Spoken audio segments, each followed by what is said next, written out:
ลาจนว่าห้องไห้ดังฟ้ามาพากลางใจเหมือนเปลวไฟเผาไหม้อุลามันกุ้มใจนักเบื่อคนหาตัดใจไรยาย้อนเฮามันคนให้ค่าก็เป็นเพียงคนธรรมดาเขาเคยเผยว่าหักมันว่าส่วนนิดนี้รันจะหากันเหมือนกันคู่ฟ้าให้น้องเหียนแพ้จบปี8ยิ่งค่อยวิวาคำนี้น้องเคยเอ่ยนะอายก็ท่าด้วยใจห่วงเห็นแต่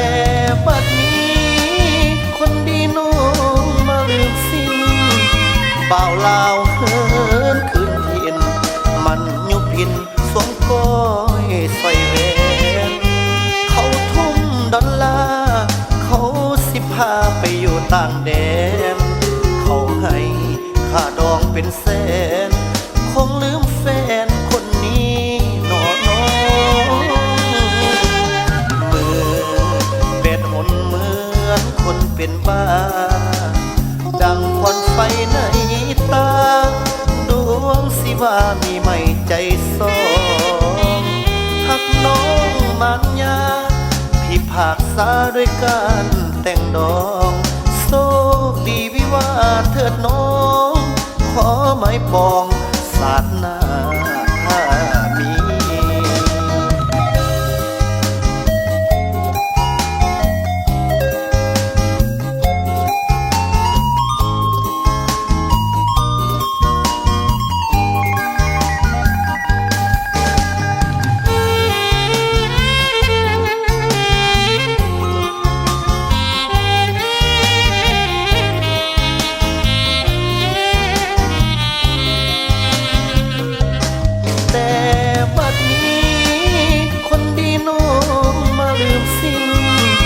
บ่าวลาวเฮิ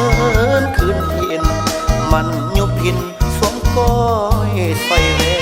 นเขาทุ่มดอลลาร์เขาสิพาไปอยู่ต่างแดนเขาให้ค่าดองเป็นแสนคงลืมแฟนคนนี้หนอน้องมือ